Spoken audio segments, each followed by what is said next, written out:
लागू आहे.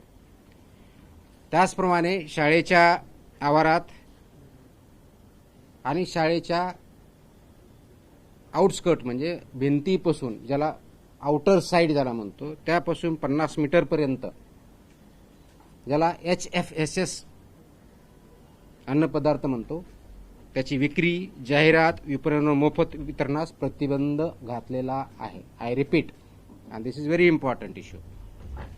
शाळेच्या आवारात म्हणजे शाळेच्या प्रिमायसेसमध्ये आणि within 50 metres outskirt of the boundary. आता बाउंड्री कोणती? तर आउटर साइड जी असेल ती बाउंड्री, म्हणजे समोरच्या साईडला गेट 2 असतील, पाठीमागे ते कोणत्याही टोकापासून जी काय आउटसाइड साईड आहे तिथून पुढे 50 मीटर लांबीपर्यंत HFSS म्हणजे high fat, trans fat, sugar या प्रकारचे प्रॉडक्ट्स वितरण करण्यास